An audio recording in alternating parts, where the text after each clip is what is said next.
जी, राम राम, जय जगन्नाथ सभी को। आज के इस चर्चा में जीवन का मूल मंत्र क्या है, पंचम भाग, पंचम सर्ग या पंचम सोपानम, जो भी कहे उचित ही होगा। इस चर्चा में हम सभी, आप सभी का स्वागत करते हैं। और चर्चा को आगे बढ़ाने से पहले हम दीपक जी को अनुरोध करते हैं, आग्रह करते हैं कि गायत्री मंत्र अथवा किसी उपनिषदों के कोई अनुवाक का पाठ करते, उच्चारण करते हुए फिर हम चर्चा को आगे बढ़ाते हैं। जी दीपक भाई। प्रणाम जी। गुरुदेव का बहुत बहुत स्वागत आज के सत्र में, और गुरुदेव के श्री चरणों में प्रणाम। और आप सभी सदस्यगणों का भी बहुत बहुत स्वागत और सभी को नमन और वंदन, और अभी सभी का अभिनंदन, और सभी में बहुत बहुत स्वागत है आप सभी का। तो आइए हम गुरुदेव की आज्ञा अनुसार हम आज गायत्री मंत्र का पाठ करते हैं और सत्र का आरंभ करेंगे। ओम भूर्भुवस्वः तत्सवितुर्वरेण्यं भर्गो देवस्य धीमहि धियो यो नः प्रचोदयात्। जी राम राम, सभी को नमस्ते। और गुरुदेव से निवेदन करेंगे कि सत्र को आरंभ करिए और हम सभी को अपने ज्ञान से ज्ञानित करिए। राम राम। जी धन्यवाद। और आप सभी का पुनः स्वागत है चर्चा में। सर्वप्रथम माता पिता के श्री चरणों में प्रणिपात करते हुए, गुरुदेव जी को प्रणिपात करते हुए तथा विद्या की देवी माता सरस्वती जी को स्मरण करते हुए हम चर्चा को आगे बढ़ाते हैं। और उससे पूर्व भारतवर्ष में जितने सारे ऋषि मुनि सिद्ध हुए उन सभी को भी हम स्मरण करते हैं, नमन करते हैं। आज की चर्चा, जो कि जीवन का मूल मंत्र क्या है, ये केवल आज के लिए नहीं है। चाहे सतयुग हो अथवा त्रेता युग हो, चाहे द्वापर युग हो, चाहे कलयुग हो, या किसी भी कोई भी समय हो, किसी भी परिस्थिति हो, चाहे आप किसी भी देश में रहते हो, किसी भी स्थान पे रहते हो, चाहे आपकी आयु, आपकी अवस्था कुछ भी हो, तो जहां कहीं भी होने से भी जो जो आपके जीवन में उसकी आवश्यकता की पूर्ति होगी, अथवा वो आपके आवश्यकता है या आवश्यकता के अनुसार वो आपके लिए उपादेय होगा, उन्हीं सभी बातों को लेकर के हम यहाँ चर्चा कर रहे हैं। इसीलिए हमने चर्चा का नाम जीवन का मूल मंत्र क्या है उसके आधार पर हमने रखा है। तो हमने पिछले चर्चा में जीवन का मूल मंत्र क्या है इस आधार पर चतुर्थ भाग में, चतुर्थ सर्ग में हमने एक सूत्र को, जो कि कौटिल्य अर्थशास्त्र में बताया गया था, लिखा था, चाणक्य जी ने, कौटिल्य जी ने लिखा था कि अविनीत स्वामी लाभात अस्वामी लाभ श्रेयान। अर्थात जो स्वामी यानी के चाहे मालिक हो या कोई देश का राष्ट्रपति, प्रधानमंत्री या जो भी है, ठीक है, तो यदि वो विनीत ही ना हो, विनीत का अर्थ क्या है तो आप लोग को पता है, विनम्र, नम्रता। इसका अर्थ क्या है? अनुशासन का पालन करना, जहाँ जो विधान है, जो नियम है, उसका पालन करना, जो सबके लिए कल्याणकारी हो, ऐसे नियमों को अनुशासन कहा जाता है। और उन अनुशासनों का पालन करता है उसे विनीत या नम्रता या उसे विनम्र, ऐसा उसको कहा जाता है सभी शास्त्रों में, व्याकरण शास्त्रों में।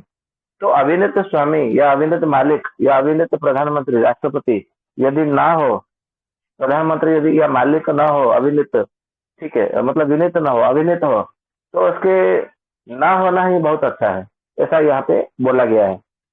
किसी अयोग्य को या किसी अयुक्त व्यक्ति को उस पद पर बिठाना या उस आसन पर बिठाना, उससे अच्छा वो आसन ही खाली रहे, वो पद ही खाली रहे, वो सबसे अच्छा है, कल्याणकारी है।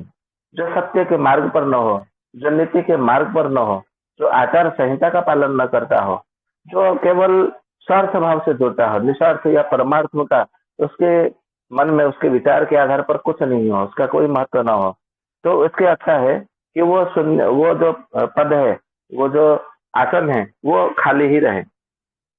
इसके आधार पर आप देखेंगे तो तार्किक संहिता में महर्षि तार्किक जी ने भी एक बहुत सुंदर अच्छा युक्ति कहा है। और यही बात जो है आपको चाणक्य नीति शास्त्र में भी आपको मिल जाता है, क्योंकि उन्होंने संग्रह किया था बहुत सारे ग्रंथों से। एक सूत्र यह मिलता है कि वरम न राज्यम, राज्य न रहना अति उत्तम है, परंतु नकुराज राजम, परंतु उस राज्य में किसी भी दुष्ट व्यक्ति को, किसी भी मंद व्यक्ति को उस राजगद्दी पर कभी बिठाना नहीं चाहिए, ये कहा है। फिर उसके बाद में कहते हैं वरम न मित्रम, आपके अपने जीवन में मित्र होना परम आवश्यक है, परंतु मित्र ना होना बहुत अच्छा है। कोई भी आपके जीवन में एक भी मित्र नहीं है तो भी अच्छा है, वो चलेगा, परंतु न को मित्र मित्र, कि मित्र करने का अर्थ ये नहीं कि हम किसी दुष्ट व्यक्ति को, किसी बुरे व्यक्ति को हम अपने जीवन में मित्र बना ले, ये कदापि नहीं होना चाहिए। ठीक उसी प्रकार वरम न दार, वरम न शिष्यो न को शिष्य शिष्यो, इसका दो अर्थ होता है। शिष्य का अर्थ पुत्र को भी बोला जाता है और शिष्य को भी बोला जाता है, कि आपके पास कोई विद्या है या आपके पास धन संपत्ति है, आपके पास सब कुछ है, पत्नी भी है, परंतु आप बिना पुत्र के, बिना शिष्य के रहना उत्तम है। परंतु किसी भी मंद व्यक्ति को, या बोलता है ना कि कुलांगार, कुल नाश करने वाला, कुल घातक, ऐसे कोई पुत्र का उत्पन्न नहीं करना चाहिए, ऐसे संतान उत्पन्न नहीं करना चाहिए। बांझ बने रहना बरम बहुत अच्छा है। ठीक उसी प्रकार बिना शिष्य का ही अपना जीवन पूरा निकल जाए, ठीक है, वो अच्छा है, परंतु शिष्य बनाने का अर्थ ऐसा नहीं कि जिस किसी को भी पकड़ के लाओ कि मेरे पास विद्या है मैं तुम्हें शिष्य बनाता हूँ, ऐसा कदापि नहीं करना चाहिए। ठीक उसी प्रकार अंतिम सूत्र यह है कि वरम न दारह न कुदार दारह, पत्नी बिना जीवन जी जाए, मतलब जी लेना अच्छा है, अच्छी बात है, परंतु पत्नी की आवश्यकता है, अर्थ ये नहीं कि विवाह करना है, मुझे कोई भी चलेगा, कैसी भी स्त्री चलेगी, किसी को भी लाके पकड़ के मैं उसके साथ में विवाह कर लूं, उसे अपना पत्नी बना लो, ऐसा नहीं होना चाहिए। सूत्र कितना बढ़िया बताया है महर्षि तार्किक ने, और ये कब बताया था? त्रेता युग में बताया था कि वरम न राज्यम न कुराज राजम, वरम न शिष्य, वरम न मित्रम न कुमित्र मित्र, वरम न शिष्यो न को शिष्य शिष्यो, वरम न दारह न कुदार दारह। आजकल जब हम, मैं ऐसा मेरा स्वभाव है, मैं जब कभी किसी को बोलता हूँ तो सीधा नाम लेके बोलता हूँ, ऐसा खुले चाहे मंच हो या कोई भी स्थान हो, ऐसा नहीं है। आज के समय में जो भाजपा जैसे भी करती है, पहले कांग्रेस भी करती थी, अभी भाजपा भी ऐसे ही कर रही है, तो सबको लगा था कि भाजपा आरएसएस से जुड़ी है, वो सब है, हिंदू संगठन को बढ़ावा देती है, हिंदू संगठन है, जबकि उसके सत्ता पे आने का केवल एक माध्यम था और कुछ नहीं। जय श्री राम का नारा लगा करके वो आने लगे, फिर उसका जो भी है आप लोग को सबके सामने पता ही है, मुझे अधिक मात्रा में बताने की आवश्यकता नहीं है।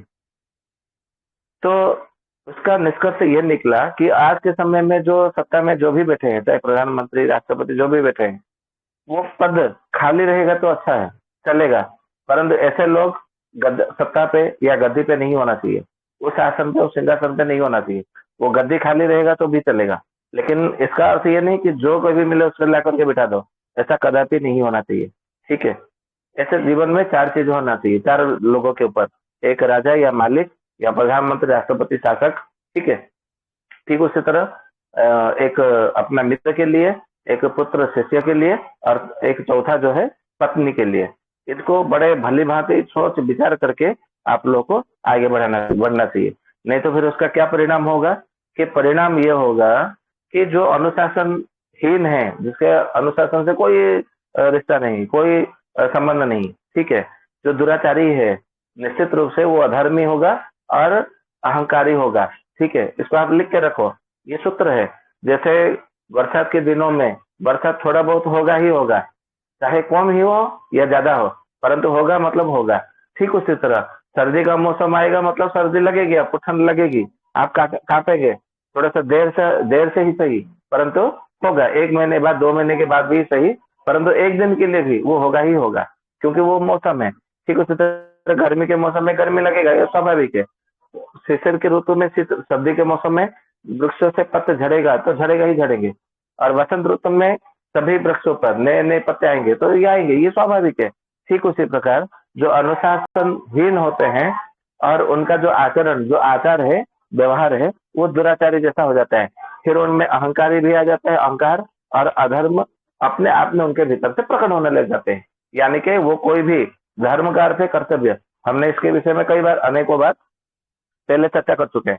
तो वो धर्म के मार्ग पर कभी भी वो नहीं चलेंगे, और वो कभी भी धर्म यानी कि कर्तव्य का पालन नहीं करेंगे, कि मुझे राष्ट्र के प्रति मेरा ये कर्तव्य है, प्रजाओं के प्रति मेरा ये कर्तव्य है, ये कभी भी होगा नहीं। तो इसके लिए कहा गया है कि ऐसे लोग ना रहना अच्छा है, चलेगा, लेकिन ऐसा नहीं होना चाहिए। ऐसा क्यों? तो इसको हम जरा सा ऋग्वेद में भी देखे, हमने थोड़ा सा देखा। ऋग्वेद में एक मंत्र है, ठीक है, अभी कौन सा मंडल कौन सा मंत्र अभी स्मरण नहीं, ध्यान नहीं है। एक ऋग्वेद में एक मंत्र है, देखना पड़ेगा कौन सा मंडल है, कि ऋतेन सत्यम तिष्ठति। ऋतेन सत्यम तिष्ठति ये ऋग्वेद के मतलब बताया गया है। तो ये इसका अर्थ ये है कि जो शासक जो है, जो शासन कोई भी, चाहे दुकान हो, चाहे आप मकान मालिक हो, दुकान मालिक हो, कोई संस्था का मालिक हो, देश का जो भी शासक है, तो कहीं पर भी सत्य सत्य के आधार पर जो है सारी व्यवस्था प्रतिष्ठित है। ऋतेन सत्यम तिष्ठति, जितने सारे जो पर व्यवस्थाएं है वो सत्य के आधार पर ही टिकी रहती है। यदि सत्य नहीं है तो वो व्यवस्था टिकेगी नहीं, ठीक है। उसके बाद में ये बोलते हैं कि कठोपनिषद में एक बात भी मतलब आता है कि श्रेयस्थ प्रेयस्थ मनुष्य में ये कठोपनिषद में ये बताया गया है, ठीक है। मैं आप लोगों को इस इधर उधर से इसलिए निकाल करके मतलब लाता हूँ, ताकि आप लोग को ये ना लगे कि जो कौटिल्य अर्थशास्त्र, ठीक है, जो चाणक्य जी ने लिखा है, बिहार में मगध देश में वो थे, महामंत्री थे, प्रधानमंत्री थे, तो उन्होंने जो जो बातें लिखी है वो राजनीति नहीं है।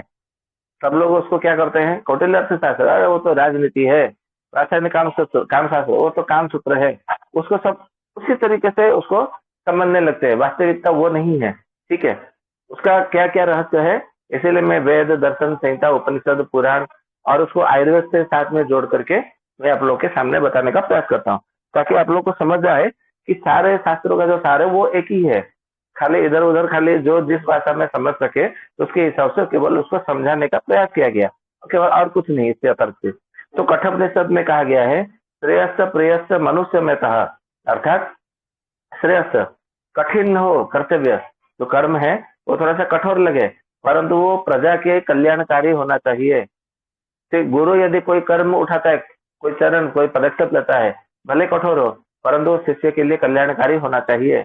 माता पिता कोई कठोर कदम उठाते हैं, कोई कदम कठोर पदक्षेप लेते हैं, ले कठोर कर्म करे, परंतु वो अपने संतान के लिए कल्याणकारी होना चाहिए।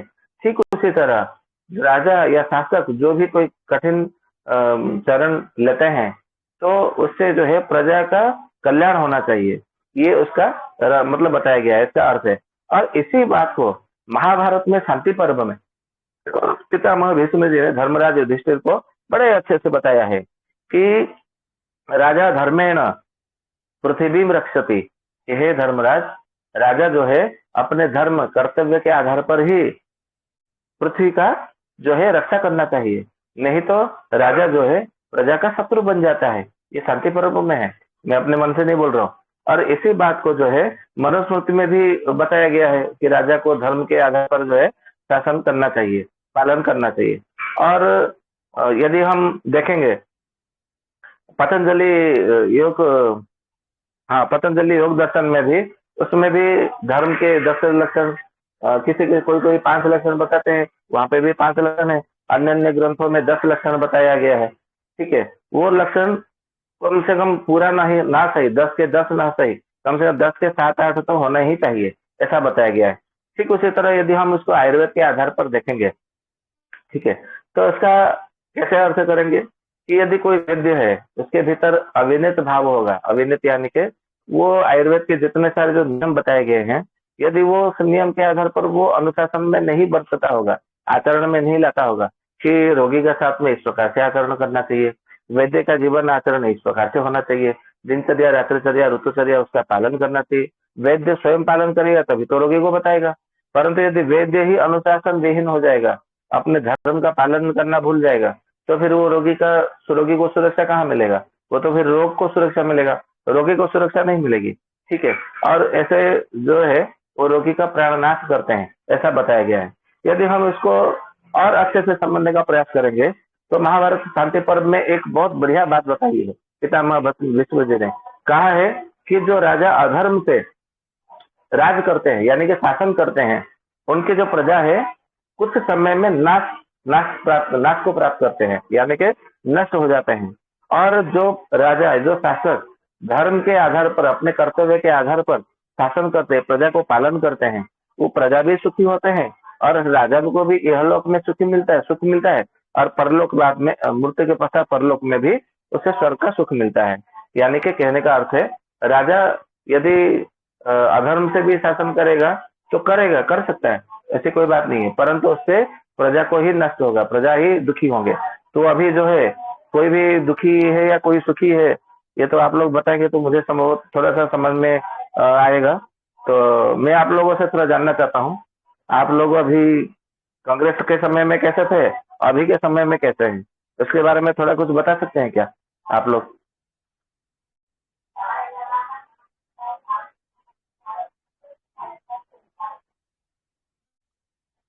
मेरी आवाज तो आ रही है ना आप लोगों को? जी गुरुदेव जी, राम राम जी, राम राम जी। जी बोलिए। जी। दोनों समय में लोगों को तो कोई भी जो जिस तरह से अच्छी व्यवस्था राम राज्य की बात करते हो वैसा तो नहीं है। अच्छा, उस समय ठीक है। कांग्रेस के समय भी लोग दुखी थे, अभी भी दुखी है, उससे ज्यादा। हम्म, ठीक है। तो आप भी दुखी है, इसका अर्थ है?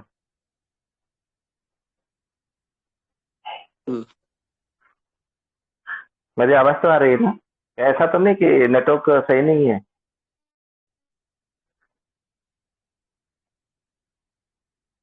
जी आ रही है, आवाज आ रही है। जी जी जी। और कोई भाई बंधु कहना चाहते हैं कुछ?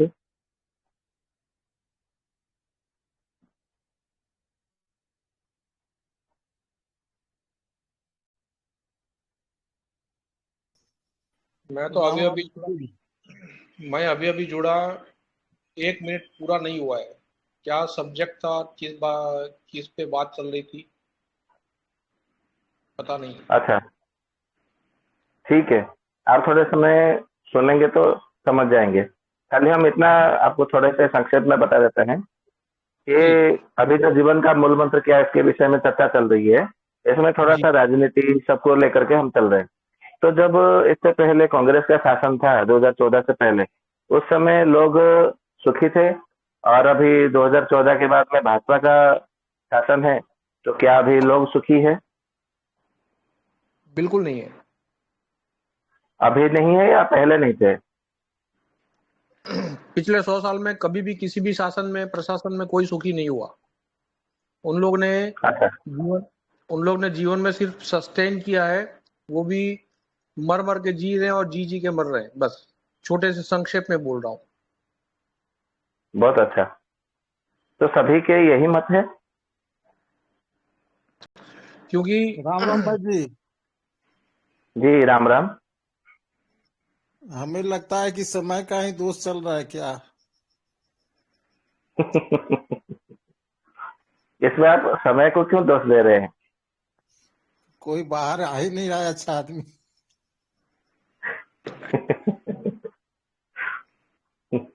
उसके ऊपर भी आएंगे, उस विषय पर भी आएंगे, परंतु अंत में आएंगे। बताया ठीक था है। ना पूर्व के पाठ में, एक राजा में हाँ जी। अभिनीत गुण होना चाहिए। तो राजा में जब हम्म। अभिनीत गुण है ही नहीं, चाहे पूर्व के राजा थे जो आज के जो शासक हैं, दोनों में अभिनीत गुण है ही नहीं, तो फिर अभिनीत वो नहीं। अभी सुशासन होगा नहीं, कैसे? दीपक जी, अभिनीत गुण नहीं, विनीत गुण। जी गुरुदेव जी। विनीत गुण होना चाहिए। हाँ, जब विनीत गुण है नहीं, विवेकशीलता उसमें है ही नहीं, तो फिर वो धर्म अधर्म का भेद कर नहीं पाते, तो फिर वो शासन सुशासन में कैसे बदल सकता है? बदलेगा ही नहीं। तो इसलिए ना कांग्रेस में सही था शासन, ना आज के समय में भी शासन, बीजेपी के समय में शासन सही नहीं है। बहुत अच्छा। ठीक है। कोई राजा शास्त्र, मंत्री शास्त्र पढ़ता ही नहीं, तो फिर जब वो शास्त्र पढ़ेगा नहीं, तो जब आज के राजा कहते हैं कि हमारा इतिहास 5,000 साल पुराना है, तो फिर वो जानेंगे कैसे कि वास्तव में 5,000 से पहले भी हमारा इतिहास था। बहुत अच्छा। अभी आपने जी बताया कि एक भाई साहब ने बोले कि पिछले 100 सालों से कोई भी योग्य नहीं है और कोई सुखी हुआ नहीं। ठीक है। क्यों सुखी नहीं हुए, उसका अगला सूत्र चाणक्य जी ने बहुत अच्छे से बताए हैं कौटिल्य अर्थशास्त्र में। और ये बात जो है शुक्र नीति में भी मिलता है। क्या है वो सूत्र? बोलते हैं कि संपाद्य मात्मान मन्विच्छेद सहायवान। ठीक है, संपाद्य मात्मान मन्विच्छेद सहायवान, इसका अर्थ क्या है? इसका अर्थ ये है, यदि हम उसको देखेंगे, इसका जो रहस्य है, बिल्कुल राजधर्म और आत्मधर्म, इस दोनों के आधार पर ये सूत्र बताया गया, लिखा गया है। ठीक है, इसका अर्थ ये है कि इसको यदि हम इसका अनुवाद कर लेते हैं, तो अनुवाद इसका ये बनता है कि संपाद्यम आत्मानम, अर्थात पहले स्वयं को संपाद्य अर्थात योग्य बनाना चाहिए, पहले स्वयं को संपाद्य यानी कि संपन्न बनाना चाहिए, सक्षम बनाना चाहिए, समर्थ बनाना चाहिए। तदुपरांत जो है अन्वेच्छेद, अन्वेच्छेद अर्थात उसके बाद खोजना चाहिए या प्रयास करना चाहिए। क्या प्रयास करना चाहिए? सहायवान, मतलब जो आपका शासक बने या आपके ऊपर कोई मालिक बने, उसके बाद ही जो है इसको खोजना चाहिए। परंतु हम स्वयं नहीं होते, कोई आकर के 5,000 दे जाता है, कोई 500 रुपया दे जाता है कि मुझे वोट दे देना, तो हम लोग जो है सब क्या करते हैं, वोट दे देते हैं चुनाव में, फिर वही पार्टी, वही दल, वही गोष्ठी आ जाती है। आजकल तो थोड़ा सा ईवीएम का भी थोड़ा सा यूट्यूब में, न्यूज चैनलों में थोड़ा सा आ रहा है। राहुल गांधी उछल उछल करके बोल रहे हैं कि ईवीएम है, केजरीवाल बोलते हैं ईवीएम है। अभी ईवीएम है या नहीं है ये तो हमें नहीं पता, वो उस पदाधिकारी है, उस पद पर है, जो काम कर रहे हैं शायद वही जानते हैं, या तो भगवान जान सकते हैं। हम तो उसके विषय में ना कोई साक्षी है, ना ही हमें इस बारे में कुछ अनुभव नहीं है। हाँ, थोड़ा सा अनुमान से केवल बता सकते हैं, हाँ ये हो सकता है या हुआ होगा, बस चलिए ऐसे बोल सकते हैं। परंतु यदि यहाँ पे देखेंगे तो कोई भी जो है चुनाव के समय कोई भी अपने आप का कभी भी संपन्न, सर्वसंपन्न नहीं बनाता, अपने आप को कोई योग्य, अपने आप को कोई सक्षम बनाता नहीं कि मैं यहाँ पे चुनाव करूं। ये सबसे पहली बात है। यदि हम इसका तात्विक अर्थ यदि समझने का प्रयास करेंगे तो इसका उपनिषदों में भी इसका प्रमाण मिलता है। उपनिषद का नाम है मुंडक उपनिषद। मुंडक उपनिषद के तीसरे अनुवाक में ये बोलते हैं, नायम आत्मा बलहीनेन लभ्यः, अर्थात नायम आत्मा बलहीनेन लभ्यः, ये वहां पे सूत्र बताया है। अर्थात जो मानसिक शक्ति से दुर्बल हो गया हो, जो जिसके पास सत्य का आधार नहीं हो, अर्थात जो सत्य नहीं बोलता हो, जो सत्य के मार्ग पर नहीं चलता हो, जो सत्य के साथ में नहीं खड़ा रहता, ठीक है, उनका मानसिक शक्ति जो है दुर्बल हो जाता है। उनका जो मनोबल, जो मन का शक्ति है वो दुर्बल हो जाता है।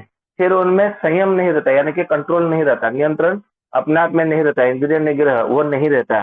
फिर उसके बाद में जो है अलभ्य, उसके पश्चात उसको लभ्य, लाभ नहीं होता। जो लभ्य यानी कि जो प्राप्त, जो मिलना चाहिए उसे नहीं मिलता, और जो नहीं मिलना चाहिए वो उसे मिल जाता है, और उसी को ही प्राप्त करने का प्रयास करता है। कितना बढ़िया बात बताया मुंडक उपनिषदों में।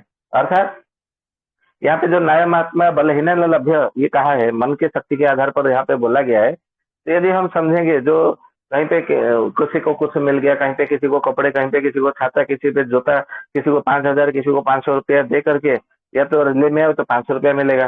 कोई को बोलते हैं कि मेरे घर में ऐसा है वैसा है, कोई चावल का बोरी देते हुए हमने सुना है। अभी सत्य है कि झूठ है वो बात अलग है। तो चुनाव के समय में कुछ भी मिल जाता है तो लोग उस तरफ चले जाते हैं, कुछ खाने को मिल जाता है, कुछ पहनने को मिल जाता है, कुछ कपड़े, छाता जूता, ऐसे कुछ मिल जाता है, तो उसके हिसाब से हम चुनाव करने के लिए चले जाते हैं। तो अपने मन के ऊपर उस समय नियंत्रण नहीं रह पाता। क्यों? क्योंकि आप सत्य का मार्ग पर नहीं है। सत्य का मार्ग आपने छोड़ दिया तो उसके बाद में जो है आपका मन दुर्बल हो गया। मन जब दुर्बल हो जाता है, जो आपको मिलना चाहिए वो नहीं मिल सकता। ये सूत्र है मुंडक उपनिषदों में, तीसरे अनुवाक में लिखा है। तो इसके लिए ऐसा तो ये चुनाव बुनाव ये नहीं रहना चाहिए, हट जाना चाहिए। तो हटेंगे तो फिर मतलब क्या होना चाहिए, इसका भी पूरा रहस्य आपको बताएंगे। सबसे मतलब क्या करना चाहिए। तो यदि हम इसको देखेंगे कि इसके बारे में और क्या क्या बताया गया है, तो पतंजलि योग दर्शन में, योग सूत्र में एक बहुत बढ़िया बात बताई है पतंजलि जी ने। जैसे हम योग प्राणायाम आसन हर कोई करते हैं, रामदेव बाबा योग का थोड़ा सा प्रचार कर रहे हैं, आसनों का प्रचार कर रहे हैं, बहुत सारे लोग प्राणायाम कर रहे हैं, ठीक है। जिनको जो प्राणायाम नहीं करना चाहिए वो कर रहे हैं, जिनको करना चाहिए वो नहीं कर रहे हैं, ऐसा भी बहुत चल रहा है पूरे संसार में। तो पतंजलि योग सूत्र का प्रथम सर्ग में कहते हैं कि अभ्यास वैराग्याभ्याम तन्निरोध, अर्थात अभ्यास से ही और वैराग्य अभ्यास, ये दोनों को मिला करके चलते हैं, चलने से आत्मा का विकास होता है, आंतरिक स्थिरता आती है, तभी जाकर के उसका आत्म विकास होता है, इससे पहले नहीं होता। तो यहाँ पे मतलब अभ्यास का क्या अर्थ करेंगे, तो अभ्यास का अर्थ ये है कि अपने इंद्रियों के ऊपर काबू करने का अभ्यास करना चाहिए। अभ्यास का अर्थ ये नहीं कि रैली में जाने का अभ्यास करना चाहिए, पैसे मांगने का अभ्यास करना चाहिए, उस अभ्यास की बात नहीं कहा गया। अपने इंद्रियों को कैसे दमन करना है उसका अभ्यास करना चाहिए वैराग्य के साथ में। तो अपने नीतियों को धारण करना चाहिए, सत्य के मार्ग पे चलना चाहिए, विनय यानी कि अनुशासन में युक्त होना चाहिए। तो इससे क्या होगा, तो आपका जो जीवन है, आप स्वयं बहुत सारे जो जितने सारे सर्व संपन्न होने के जो लक्षण है वो आप में विद्यमान हो जाएगा। फिर आपके पास में जब वोट मांगने के लिए आएंगे आप लोगों के पास, तो आप वहां से मुंह पे मुंह और आंख में आंख डाल करके कुछ प्रश्नोत्तर कर सकते हैं। फिर आगे बहुत सारी मतलब बातें हैं, ठीक है। तो इसके लिए योग्य, गुणी, कार्यकुशली, जो जिसके पास कुशलता हो, कौशल हो, उसको जो है खोज खोज करके आपको देना चाहिए, वहां पे बिठाना चाहिए। परंतु अभी क्या हो रहा है, उल्टा हो रहा है। वो लोग आते हैं कि मुझे गद्दी पे बिठाओ, आप लोगों से वहां पे मोहर लगा देते हैं। परंतु ऐसा नहीं होना चाहिए। प्रजा या तो लोग मिलकर के जो है खोजना चाहिए, खोज करके जो अच्छा व्यक्ति मिले उसको लेकर के बिठाना चाहिए। पहले के समय में यही होता था, लोग खोज करके राज्य पद पर बिठा देते, मंत्री पद पर बिठा देते, खोज खोज करके।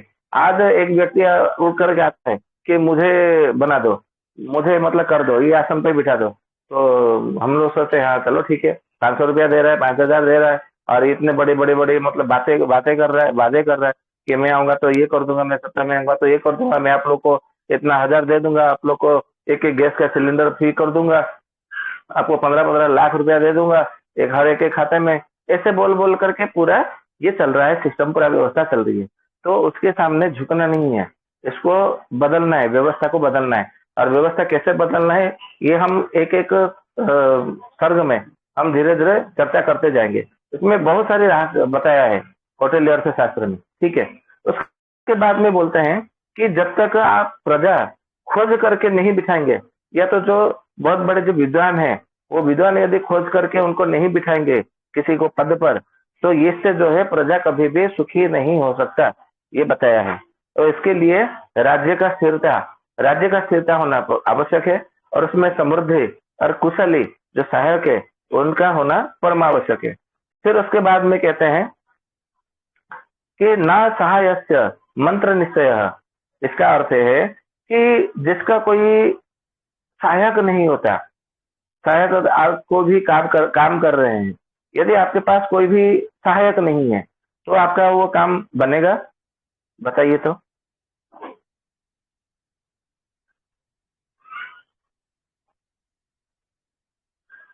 क्या मेरी आवाज आ रही है? जी नहीं बनेगा। जी, और कोई बता सकता है, और कोई भाई बंधु, बनेगा कि नहीं बनेगा?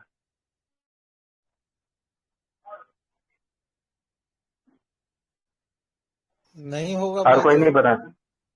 अच्छा, ठीक है। नहीं हो सकता। अभी इसको बहुत अच्छा, अभी इसको हम विभिन्न प्रकार के, अभी वेद में क्या इसके विषय में कुछ है क्या, दर्शन में या किसी उपनिषद में या आयुर्वेद में इसके विषय में कुछ बताया है क्या, इसको अभी हम चर्चा को लेते हैं। सबसे पहले ये जो सूत्र है कि ना सहाय से मंत्र निश्चय, इसका अर्थ ये है कि जब किसी का भी कोई जीवन में कोई सहायक नहीं होता या कोई सहायता करने वाला नहीं होता, उसका जो विचार जो है, मंत्र यानी कि उसकी जो मंत्रणा, उसका विचार, उसका सोच, उसका जो निर्णय, वो उचित नहीं होता, निश्चित नहीं होता, वो अनिश्चित होता है, कुछ काल के लिए ही होता है, कुछ काल तक ही होता है। तो ऐसे व्यक्तियों के जो चिंताधारा, जो विचारधारा है, वो दूसरे के विचार के ऊपर जबरदस्ती थोपते हैं, परंतु थोपने वाले और जिसके ऊपर थोपा गया, उन दोनों का कभी भी कल्याण, मंगल नहीं होता, नहीं हो सकता। अभी जैसे देखिए, अभी 2014 से या 10 से अभी एक भाई ने बताया, बीवीएम नितिन भाई जी ने बोले कि अभी 100 साल से कोई भी सुखी आज तक नहीं हुआ। तो क्यों नहीं हुआ? क्योंकि जबरदस्ती, जैसे हम यदि बात करें, संविधान बनाया गया तो संविधान जबरदस्ती बनाया गया। आप बोलेंगे कैसे? जैसे कि बोले कि सबसे पहले राजा लोग जो है ऐश करते हैं, लूट लेते हैं, वो लोग बड़े मतलब मनोरंजन से अपना जीते हैं, हमको दास दासी जैसे बना करके रखते हैं, गुलाम बना करके रखते हैं। अभी राजाओं से सब कुछ उनका अधिकार छीनेंगे, हम लोग जो है सभी प्रजा, सारे देश के वासी जो है वो पूरा राजा बनेंगे। तो सब लोग हो हल्ला बनाया, हाँ हाँ हाँ ऐसा ही होना चाहिए, हमको भी राजा बनना, हम वही राजा होंगे, ये हम ऊपर मतलब शासन करने वाला ये व्यक्ति कौन है। परंतु राजा कितने लोग बने, बोल दिया गया प्रजातंत्र, कितने प्रजा की, क्या किसी प्रजा को पूछ करके वो संविधान बनाया गया कि देखो हम ये नियम कर रहे हैं, आपको स्वीकार है तो बोलो हाँ, इसके ऊपर मोहर लगाते हैं। कितने प्रजाओं के लिया गया, अभी नाम के लिए प्रजातंत्र बनाया गया, परंतु उस समय कितने करोड़ लोग थे, क्या उससे 1,000वां भाग का भी क्या किसी के दस्तखत लिए गए, क्या उसमें से 1,000 भाग लोगों को बुला करके ये पूछा गया, मैं 1,000 भाग, 10% भी नहीं, 100% भी नहीं, 1,000 भाग गया, उसमें से 1,00,000 भाग भी करके उतने लोगों को क्या पूछा गया, 1,00,000वां भाग लेकर किसी व्यक्ति को नहीं पूछा गया। वहां पे जो गुने चुने जो 15-20 लोग थे, केवल उन्होंने ही निर्णय लिया कि ये करेंगे, ऐसा करेंगे, वैसा करेंगे, बस। और उसमें सबसे पहले जो है मुख्य मुख्य बहुत बड़े बड़े संप्रदाय उसमें हैं, जैसे आरएसएस है, आर्य समाज है, गायत्री परिवार के भी मतलब कुछ कुछ है उसमें जुड़े हुए थे, और भी बहुत सारे हैं जिसका अभी नाम मुझे अभी याद नहीं है ना। तो उस समय 100 संगठन बनाया गया था 1925 में, ये अंग्रेजों ने बनाए थे 100 संगठन गिन गिन करके, और सबके सब जो है वो हिंदुओं के विरोध में, मतलब देश के विरोध में बनाया गया था। ये लोग आपस में लड़ते रहे परंतु हमारा शासन चलता रहे, ठीक है। हिंदू महासभा करके आज जो देख रहे हैं ना उसमें, वो सबके सब वो 1925 में ही बनाए गए थे। ऐसे 100 संगठन थे, एक दो नहीं, परंतु लोगों को समझ में नहीं आ रहा है, तो ऐसे ही चल रहा है। इसीलिए सब लोग जो है उठा पपड़ी पपड़ा पपड़ी सब मतलब कर रहे हैं, परंतु मंत्रिमंडलों के जो बौद्धिक परामर्श जो है उनके किसी काम का नहीं, किसी का भी हित का नहीं है, ना उसमें किसी प्रजा का हित होता है, ना उन सत्ताधारियों का हमेशा के लिए हित होता है। आप बोलेंगे कैसे, मान लीजिए अभी जो सत्ता में है वो आज नहीं तो कल उसका सत्ता जाने वाला है, दूसरा कोई सत्ता में आएगा, तो उसका उसके ऊपर प्रतिशोध होगा, गुस्सा नाराजगी होगी उसके ऊपर, फिर वो जो है ईडी सीबीआई उसके ऊपर सब जांच कराएंगे, रेड करेंगे, डालेंगे, उसको फिर अंदर करेंगे, या तो उसको वो कितना करोड़ देगा, वो ऐसे ही चलता रहेगा।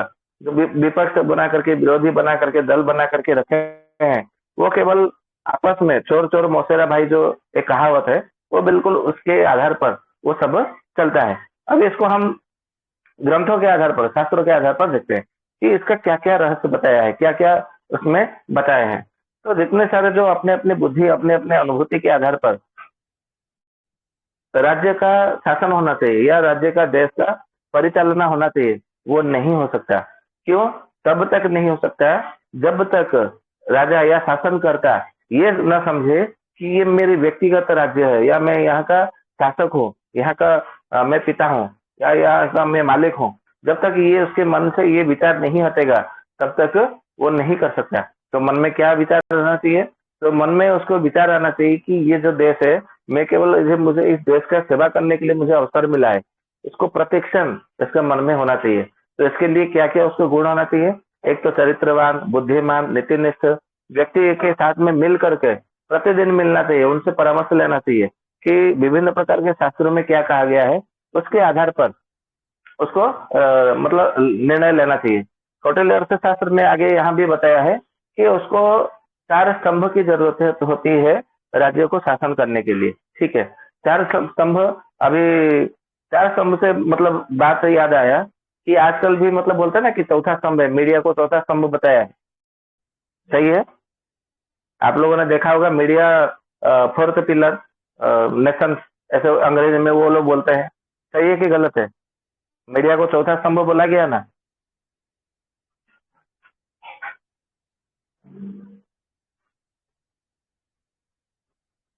सब लोग सोए तो नहीं है, जागृत तो है ना?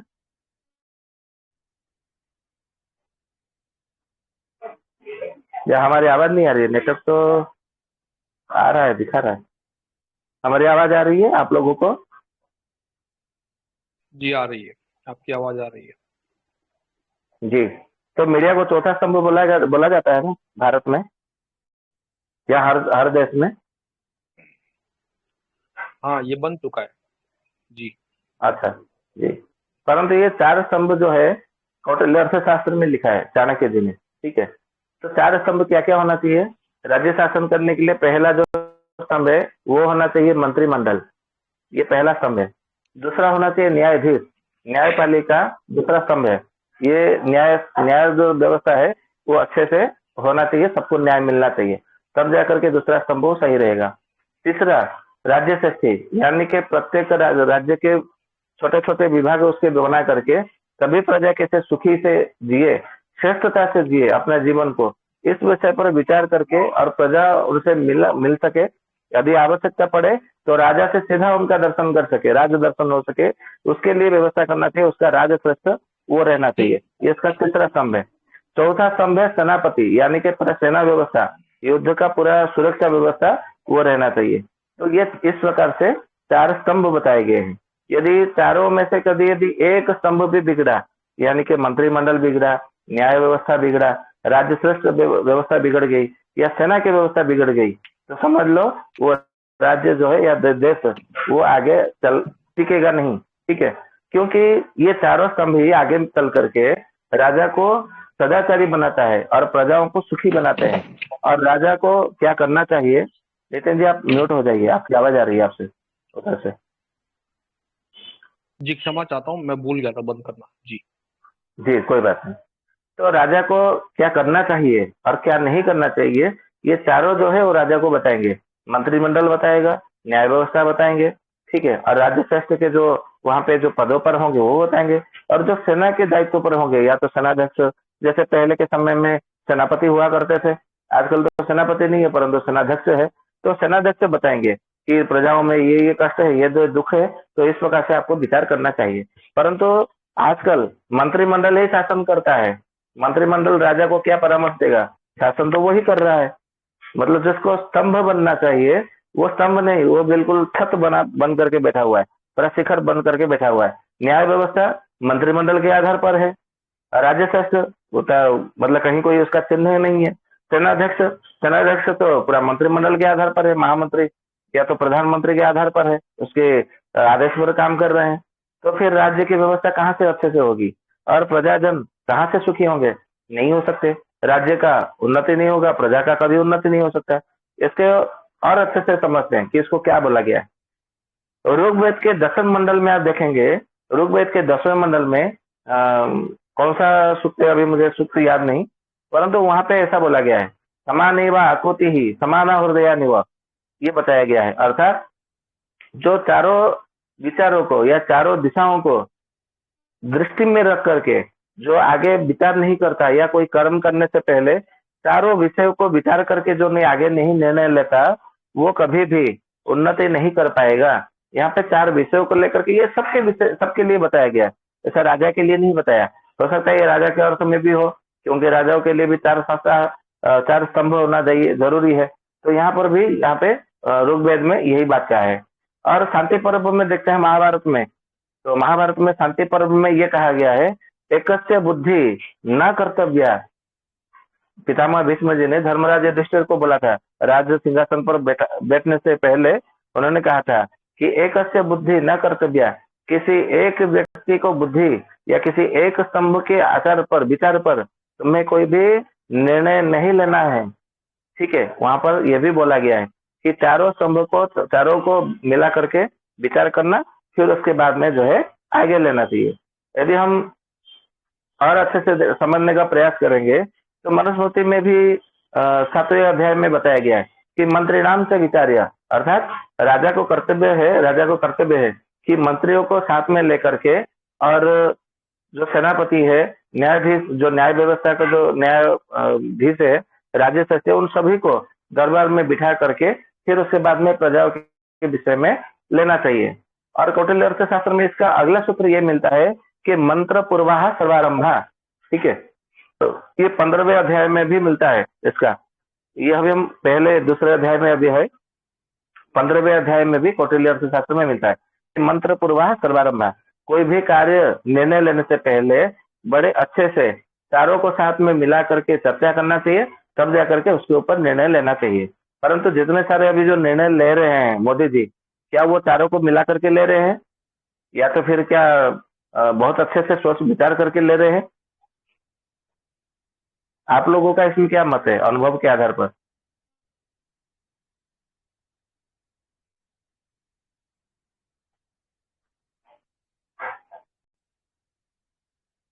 कोई नहीं बोलेगा, किसी को कोई मालूम नहीं नहीं। बोलेगा। अच्छा, ठीक है। तो इसीलिए जो क्योंकि है हाँ जी। क्योंकि क्योंकि पिछले 200 साल की बात कर रहा हूँ मैं, ठीक है। जी जी क्योंकि क्योंकि जो आप बात कर रहे हैं, मैं यहाँ पहली बार आया हूँ आज, जी ठीक है। क्योंकि यहाँ पे पिछले 200 साल से जो हमारे भारत की संस्कृति थी, हमारे भारत की जो परंपरा थी, हमारे भारत का जो मूल सिद्धांत था, हमारे भारत जिस बेस पे चलते थे, वो बेस को खत्म कर दिया गया है। और वो जो पढ़ने का था, आप आपने जितने शास्त्रों का नाम दिया, ऋग्वेद, सामवेद, यजुर्वेद, जो भी आपने बोला अभी तक, इसमें 10 मिनट का गैप ऐसा लगा कि मेरे यहाँ कोई आ गया था तो मैं सुन नहीं पाया था। लेकिन मैंने लास्ट में शुरू यहाँ से किया कि जैसे आपने बोला कि नितिन भाई ने कहा, तो वहां से मैंने सुनना स्टार्ट किया। मैं वेरी ऑनेस्टली, जो क्योंकि मैं भी सांसारिक परिवार लेके बैठा हूँ, तो इसलिए मैं कोई ना कोई आ जाता है तो मेरे को उसको उनका काम करना पड़ता है। तो वहां से मैंने सुनना स्टार्ट किया, लेकिन मेरे को संदर्भ समझ में आ गया। जी तो वो जो हमारा जो बेस था, हमारा जो पिलर, जिसको बोलते हैं हिंदी में नींव, जो हमारी मजबूत नींव थी, उस नींव को तोड़ नहीं दिया गया है। उस नींव को तोड़ के मिट्टी में रगदोड़ के नस्तो नाबूद कर दिया गया है।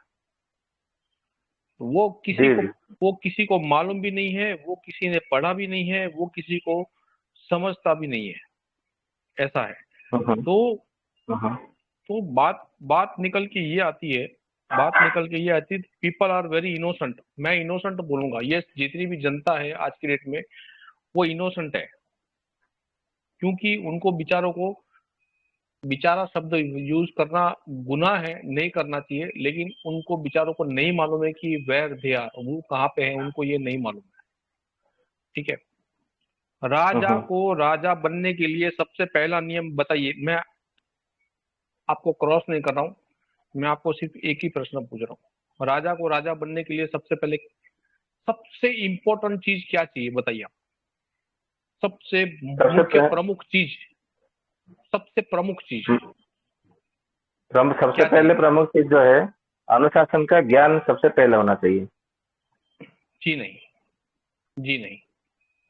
आपका प्रश्न, ये आपका उत्तर गलत है, मैं ऐसा नहीं कह रहा हूँ। राजा को सबसे पहले विवाहित होना चाहिए, ये मैं नहीं कह रहा हूँ, ये हाँ वो, चाणक्य जी ने कहा है। हाँ ये तो है, सही जिस बात है। जिस जिस राजा का संसार नहीं, जिस राजा की पत्नी नहीं, जिस राजा ने अपने माँ बाप, भाई बहन, पति पत्नी, पुत्र को देखा नहीं, वो दूसरे का दुख समझ नहीं सकता है साहब। मेरे भाई, मेरे दोस्त, या गुरुवर, जो भी है, जो भी आप जो शब्द लगाना चाहो लगा लो। हम्म, तो सही बात है।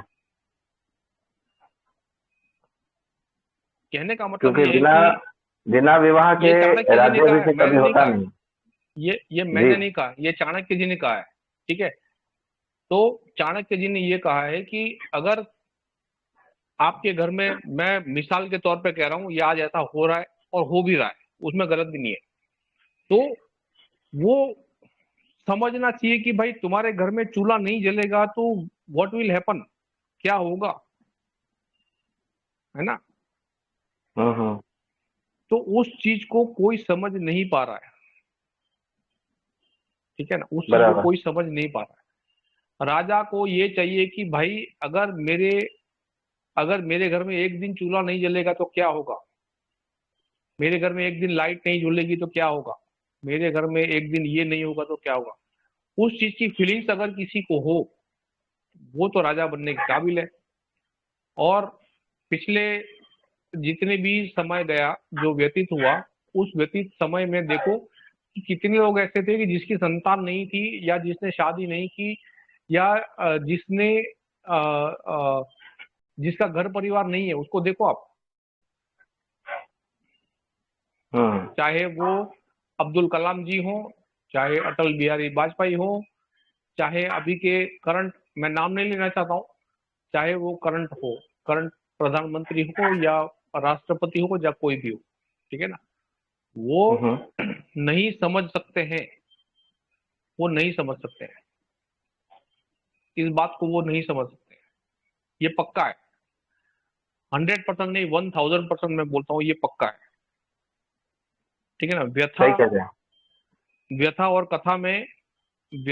कथा में ह्यूज डिफरेंस, मतलब 10,000%।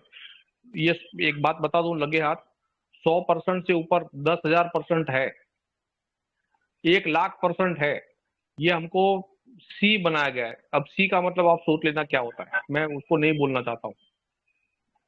हम्म कोई पेड़, ऐसा कह सकते कोई आपने ऐसा कह सकते हैं मूर्ख कोई बनाया गया है। नहीं, मूर्ख तो बहुत छोटा शब्द है उसके लिए। आपने जमीन में डाला, मेरी बात समझिए, मैं प्रकृति के साथ की बात कर रहा हूँ, ठीक है। आपने जमीन में एक दाना डाला, एक दाना डाला, वो दाना 2 दिन के बाद या 6 दिन के बाद ऊपर निकल के आया, ठीक है, मेरी बात को समझिएगा। वो दाना 6 दिन के बाद एक हल्का सा तना बन के ऊपर आया, उसको उसको उसको धरती माँ की गर्मी मिली, ऊपर से सूर्य का प्रकाश मिला, स्टार्च मिला, और उसके बाद उसके कोश, मैं फिर से रिपीट करूं, उसके कोश कितने गुना बढ़े,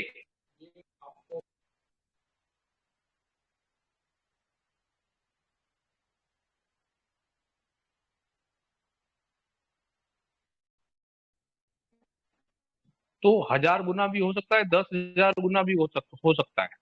तो कहने का मतलब मेरा ये है कि परसेंटेज अगर अगर आपको दिया गया है तो इट इज एब्सोल्युटली रॉन्ग। 100 से परसेंट निकालो, ये गलत है, ये मैकाले का पढ़ाया हुआ है।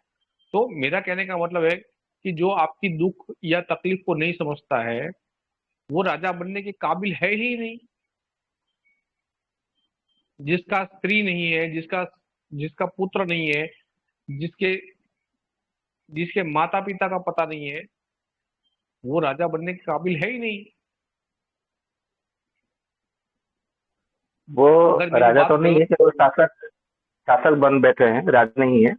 वो तो केवल प्रधानमंत्री, नाम में तो प्रधानमंत्री है। और ये भारत में व्यवस्था वैसे चल रही है।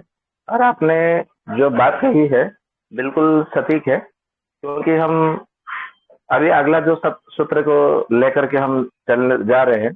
अगला सूत्र कौटिल्य जी ने ऐसा लिखा है, न एक चक्रम परिभ्रमयति। ये अगला सूत्र है कौटिल्य अर्थशास्त्र का, शास्त्र में लिखा है। इसका अर्थ क्या है कि न एक चक्रम परिभ्रमयति, एक चक्के से, यानी कि जो चक्का होता है ना, पहिया, एक पहिए से कभी भी रथ नहीं चलता। ठीक उसी प्रकार एक पंख से कभी भी पक्षी नहीं आकाश में उड़ सकता। एक पैर से कभी भी मनुष्य चल नहीं सकता, चाहे वो कूद सकता है लेकिन चल नहीं सकता। उछल उछल करके मेंढक की वादी कूद कूद कूद करके वो आगे जा सकता है। चलने के लिए उसको 2 ही पैर चाहिए। ठीक उसी प्रकार शासन की व्यवस्था के लिए भी एक राजा का होना भी उचित नहीं है, उसके साथ में एक महिषी या पट महिषी होना आवश्यक है। यदि हम विभिन्न शास्त्रों को देखें, रामायण महाभारत या इतिहास में देखें, तो उसमें पटरानी, महारानी, महिषी, पट महिषी, ऐसे बहुत सारे ऐसे होते थे। भोगिनी, ऐसे कई सारे उनके विभाग विभाग होते थे। तो न एक चक्रम परिभ्रमयति, एक पहिए से जिस प्रकार से नहीं चल सकता रथ, ठीक उसी प्रकार से एक, क्योंकि वो गृहस्थ आश्रम से जुड़ा है, राज्य शासन वो संन्यास धर्म में नहीं जुड़ा। जैसे हमारा 4 आश्रम है भारतवर्ष में, यदि हम देखें तो, वरना ये आश्रम व्यवस्था के आधार पर ब्रह्मचर्य आश्रम, भिक्षु या संन्यास आश्रम, और गृहस्थ आश्रम या वानप्रस्थ आश्रम। तो ये जो राज्य शासन, ये जो व्यवस्था है, वो गृहस्थ आश्रम के अंतर्गत आते हैं, ब्रह्मचर्य आश्रम के अंतर्गत नहीं आते, सन्यासी आश्रम के अंतर्गत नहीं आते, वानप्रस्थ आश्रम के अंतर्गत नहीं आते। ये गृहस्थ आश्रम के अंतर्गत आते हैं। तो पत्नी तो होना ही चाहिए। और कौटिल्य अर्थशास्त्र में भी जैसे आपने बताया था कि चाणक्य जी ने लिखा है, बिल्कुल इसका प्रमाण है। इसको हम यदि देखते हैं, ऋग्वेद के 10वें मंडल के 191 सूक्त को यदि हम देखेंगे, तो उसमें संगच्छध्वम संवदध्वम संजानन उपासते करके वो मंत्र है। इसका अर्थ है कि स्वयं भी मिले हुए रहो, मतलब मिश्रण भाव से रहो और सबको साथ में लेकर के मिल करके चलो, एक ही मन लेकर के सबका सुखी विचारधारा के साथ में आपको आगे बढ़ना चाहिए। उसका सार यही अर्थ निकलता है।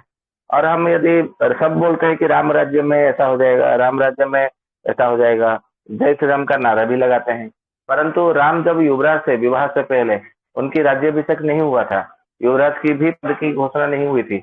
जब सीता जी से विवाह करके आए उसके पश्चात ही उन्होंने राज्याभिषेक के लिए उनका सारा व्यवस्था बनाया गया। और भगवान कृष्ण जी के भी मतलब हम जीवन में देखेंगे तो वही बात होगा। यहाँ पे यदि हम बात करें तो किसी किसी के मन में ये भी प्रश्न हो सकता है कि यदि बिना पत्नी के कोई राजा नहीं बन सकता है क्या? क्योंकि प्रश्न करने वाले भी अनेक होते हैं, ऐसा नहीं है कि नहीं करेंगे, किसी किसी के मन में ये भी प्रश्न आ सकता है।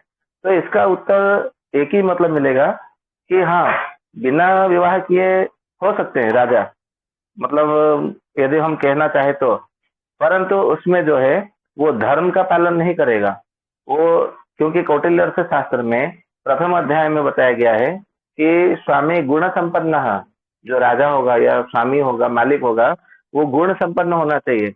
और गुण जो है केवल पत्नी के साथ में मिलने से गुणों की प्राप्ति होती है।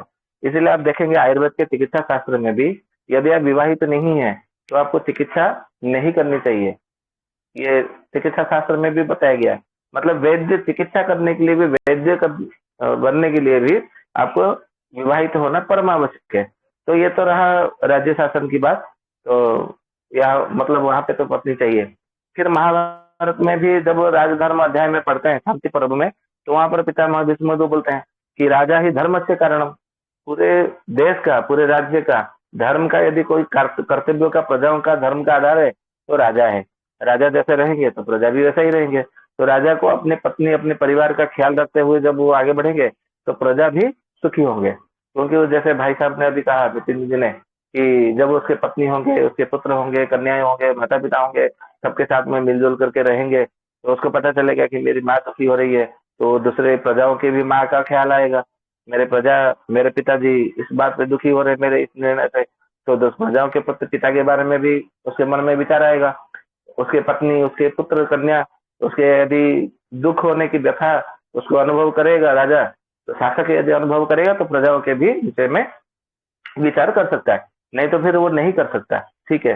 यदि हम श्रीमद भागवत महापुराण में भी देखेंगे तो 9वें स्कंध में एक बात बताया गया कि यद यद आचरित श्रेष्ठ, ये करके एक श्लोक है, सूत्र है कि जब राजा जब जब श्रेष्ठ आचरण करता है तब तब प्रजा भी श्रेष्ठ आचरण करते हैं और सुखी होते हैं, दोनों सुखी रहते हैं। परंतु जब राजा ही मतलब आचरण में यदि गलत करे तो प्रजा फिर मतलब कहाँ करेंगे? ठीक है ना। और यदि अथर्ववेद में यदि चौथे आप कांड में देखेंगे तो 22वें सूक्त में यहाँ पे बताया है कि राजा जो है प्रजा का रक्षक और पोषक होना चाहिए। परंतु जब रक्षक और भक्षक हो, पोषक यदि शोषक हो, तो वहां पर आपको इसकी आशा ही नहीं रखना चाहिए, ये कहा गया है। राजा बनने के लिए यदि हम उसका सार गर्भ बात या निष्कर्ष निकालें तो हम केवल इतना कह सकते हैं, राजा बनने के लिए केवल सिंहासन नहीं, उसके लिए अपितु एक चरित्र, एक गुण, सद्गुण, सर्वगुण संपन्न ये होना चाहिए। सबसे पहली बात, जो प्रजा का अच्छे से ख्याल रख सके, ध्यान रख सके, सुखपूर्वक प्रजा का परिपालन कर सके, और वही संसार का जो है शासन करने योग्य है, ऐसा होना चाहिए। क्योंकि राजधर्म आत्मधर्म के बिना नहीं हो सकता। आत्मधर्म बिना गृहस्थ आश्रम में प्रवेश किए आपको सिद्धि नहीं मिल सकती, ये बोला गया है। तो गृहस्थ धर्म में जाने के लिए आपको फिर धर्मपत्नी की आवश्यकता है, इसमें कोई संदेह नहीं। क्योंकि मनुस्मृति के 9वें अध्याय में बताया गया है, स्त्री नरस्य धर्म से मूलम, यदि पुरुष का, स्वामी का, पति का कोई धर्म का यदि कोई मूल यदि आधार है तो स्त्री है। स्त्री के बिना पुरुष को धर्म का ज्ञान नहीं हो सकता, नहीं होता। इसलिए गृहस्थाश्रम जो है बिना पत्नी अधूरा है, या वो बिना पत्नी के अभाव से वो कुछ नहीं है, न के बराबर है, शून्य है उसका जीवन। यदि हम ऋग्वेद के यदि देखें 10वें मंडल में, 10वें मंडल का 85वां जो सूक्त है ना, उस सूक्त को विवाह सूक्त के नाम से जाना जाता है ऋग्वेद का। आप लोग यदि देखेंगे तो किसी के पास में, तो वहां पे क्या बताया है कि सम्राज्ञी ससुरे भव, मतलब वहां पे कहते हैं कि तुम अपने ससुराल में सम्राज्ञी बनो। ये आशीर्वाद दिया जाता है जब वो विवाह के समय में उसको नमन करने के पश्चात वहां पे आशीर्वाद ये दिया जाता है कि तुम अपने ससुराल में सम्राज्ञी बनो, यानी कि तुम रानी बन करके तुम जियो। ठीक है, तो रानी किसका मतलब होगा? राजा का ही रानी होगा ना।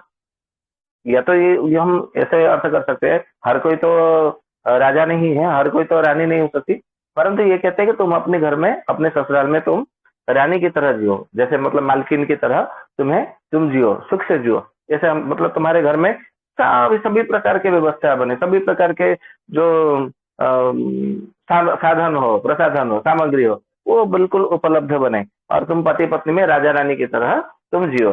तो इसका अर्थ यदि हम शासक के ऊपर ले तो फिर राजा को सम्राट ये पद कहा जाता है। तो सम्राट की पत्नी को, जैसे राजा का रानी, सम्राट का सम्राज्ञी, तो फिर सम्राज्ञी को मतलब नहीं, पत्नी नहीं है तो सम्राज्ञी कौन बनेगा? तो फिर वो बिना पत्नी के शासन करना भी उचित नहीं है। ठीक है, इसीलिए कौटिल्य अर्थशास्त्र में ये मिलता भी है कि न एक चक्रम परिभ्रमयति, एक पहिए से कभी भी रथ चलता नहीं है, और एक पंख से पक्षी कभी आकाश में गगन में उड़ नहीं सकता, एक पैर से कभी भी मनुष्य चल नहीं सकता। ठीक है, और उसी प्रकार एक ही व्यक्ति कभी भी गृहस्थ आश्रम को चला नहीं सकता, कोई भी संस्था चला नहीं सकता उसको। इसीलिए उसके पहले सूत्र में बताया है न असहाय से मंत्र निश्चय, मतलब बिना किसी सहायता के कोई भी संस्था नहीं चल सकता, कोई भी संगठन नहीं चल सकता। ठीक है, उसके बाद में अगला सूत्र क्या बताया कौटिल्य जी ने, बहुत सुंदर मतलब बढ़िया बात बताई है कि सहाय सम सुख दुखद, अर्थात जो आपके पत्नी है या जो आपके जो क्या बोले मित्र है या आपके जो सहायक है या आपके जो कोई बंधु है, दोनों सुख दुख में आपस में मिलजुल करके समभागी होकर के अपने जीवन को बिताना चाहिए, या तो सहायक होना चाहिए, सुख में भी साथ देने वाला, दुख में भी साथ देने वाला। सुख में साथ देने से सुख बढ़ती है, दुख में साथ देने से दुख जो है घटता है। ये तो साधारण सा अर्थ हो गया। अब इसको हम तात्विक अर्थ इसका समझते हैं कि इसका तत्व के आधार पर क्या इसका अर्थ हो सकता है। ठीक है, तो इसका अर्थ यह है कि सहयोग की जो परीक्षा जो है सुख में नहीं दुख में होना चाहिए। कि कहा जाता है आपस बंधु परीक्षा, जब आपत्ति विपत्ति आता है तब जाकर के जो है अपने बंधु वर्ग का पहचान होती है कि मेरे कौन बंधु है, कौन व्यक्ति बंधु है, कौन मेरे बंधु नहीं है, जब हमारे जीवन में आपत्ति या विपत्ति का आता है। और धनहीने न तो भारिया, अपनी पत्नी की पहचान अपनी दरिद्र अवस्था में, धन जब जिस समय निर्धन, जब हम थोड़ा सा गरीब जैसे परिस्थिति, आर्थिक स्थिति जब बिगड़ जाए, उस समय अपनी पत्नी की पहचान होती है कि मेरी पत्नी कैसी है। ठीक है, उस समय भी मतलब मेरा साथ देती है, क्या वो स्वयं थोड़ा सा कुछ कष्ट सहन करके या कहीं से कुछ जुगाड़ करके परिवार को चलाती है, मेहनत करके संपादित करके चलाती है। तो इस प्रकार से जो है समझ में आती है। महाभारत के वन पर्व में भी यही बात मार्कंडेय जी ने कहा है। किसको बताया है? धर्मराज युधिष्ठिर को बताया है कि आप यदि मित्रम ज्ञायते, ये मैंने मार्कंडेय महर्षि ने कहा है, जो कि अष्ट चिरंजीवी में से एक है, कि आपत्ति यानी कि संकट समय में जो है मित्र की पहचान होती है। ठीक है, और यदि हम देखेंगे तो तार्किक संहिता में महर्षि तार्किक ने एक बहुत बढ़िया बात कहा है कि सुखे मित्रा बहव भवन्ति दुखे तो दुर्लभः। जो मित्र नहीं होते हैं वो सुख के समय बहुत होते हैं, हमारे पास खड़े रहते हैं, परंतु दुखे तो दुर्लभ है, किंतु दुख के समय वो सब दुर्लभ हो जाते हैं। अर्थात जो वास्तविक मित्र नहीं है, दुख के समय वो दिखाई नहीं देते, वो हमारे पास नहीं होते, परंतु जो कि अच्छे मित्र होते हैं वो सुख के समय भले ना हो, परंतु दुख के समय हमारे साथ खड़े होते हैं, हमारे पास खड़े होते हैं, तो उनको मित्र कहना चाहिए। और इसी बात को यदि हम देखते हैं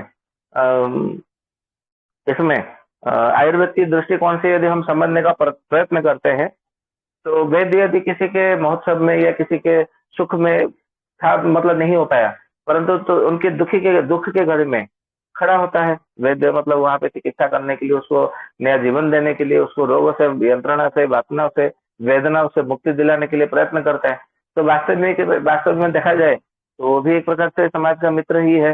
इसलिए तो वैद्य को दक्षिणा दिया जाता है प्रतिदिन या महीने में, एक साल में। ये सब पहले व्यवस्था थी, आजकल तो नहीं है। यदि हम योग दर्शन के आधार पर देखेंगे तो बिना सहायता से आप आत्मा दर्शन भी नहीं कर सकते, आत्मा का कल्याण नहीं कर सकते, अपने शरीर का भी परिपालन नहीं कर सकते, अपने परिवार का भी परिपालन नहीं कर सकते। इसका अर्थ यदि हम समझ में थोड़ा सा यदि इसका सार भाग निकाले तो जीवन में बहुत सारे लोग मिलेंगे, बहुत सारे सहायता भी आपको जीवन में मतलब होगा, इसमें कुछ नहीं कह सकते, ठीक है। परंतु जो अच्छे नहीं होंगे वो आपके जीवन में कभी भी अधिक समय तक नहीं रहेंगे। या तो ऐसा हम इसको मतलब समझ सकते हैं कि अ, इसको क्या अर्थ करना चाहिए, जो अच्छे नहीं होंगे तो अच्छे समय पे मतलब रहते हैं सब, बुरे समय में तो मतलब नहीं रहेंगे, इसमें कोई संदेह नहीं है। परंतु ये है कि मोटा मोटी यदि हम देखने जाएंगे कि जो सुख में भी मतलब रहे साथ में और दुख में भी साथ रहे, वो तो केवल अपनी जो सहायक या सहायिका है वही रह सकता है और दूसरा कोई नहीं रह सकता। इसका हम मोटा मोटी इसका हम मतलब अर्थ लेते हैं। इसका अगला यदि हम सूत्र लेते हैं तो अगला सूत्र में मतलब क्या बताया गया है, बोला गया है कि मानी प्रतिमानिनम आत्मनि द्वितीयम मंत्रम उत्पादयत, ये वहां पे मतलब बोला गया है। इसका अर्थ क्या है, इसका अर्थ बोला गया है जब कोई राजा या जब कोई शासक अपने मनमानी से मतलब दूसरे का मतलब किसी को पूछना नहीं है कि क्या करना है कैसे करना है, पूछना नहीं है, बस मेरे मन में ये आया मैं ये करूंगा, ठीक है।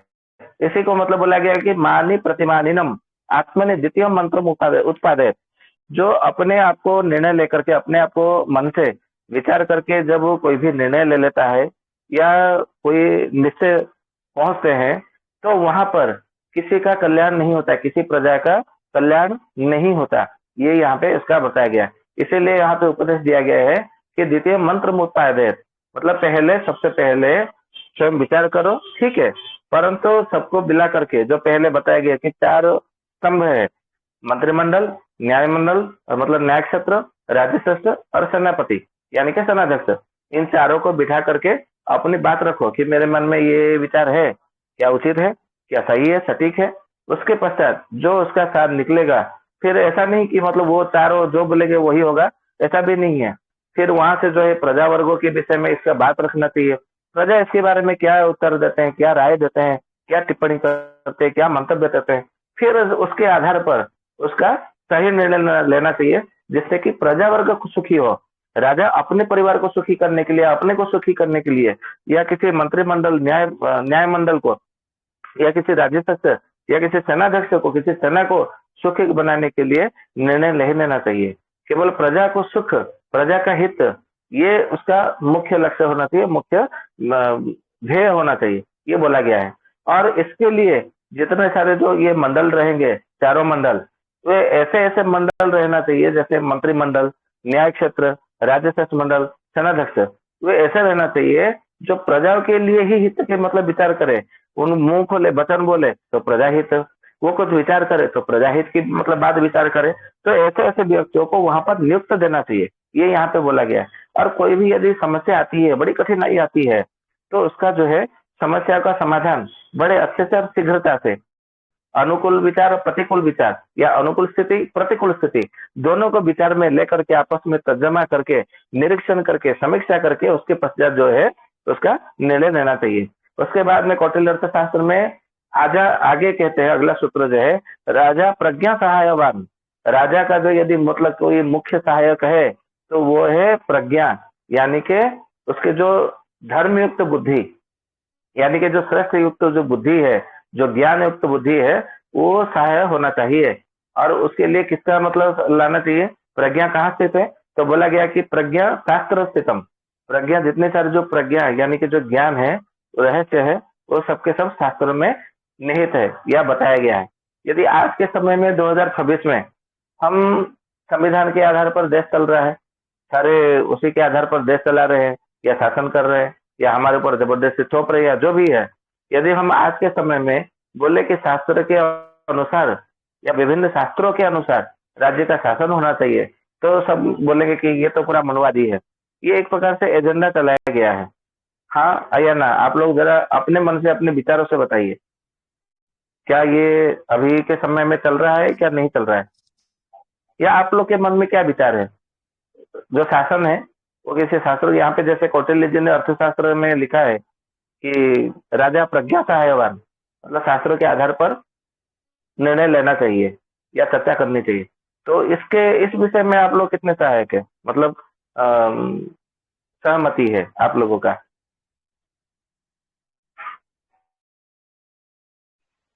मेरी तरफ से 0 है, कोई नहीं बोलेगा, अच्छा, कोई कोई भी बोलेगा जवाब नहीं नहीं? देगा। 18-20 लोग हैं, जो भी हैं मुझे नहीं पता, लेकिन मैं बताता हूँ 0 है। आपके कोई विचार में नहीं क्या है? बोलेगा।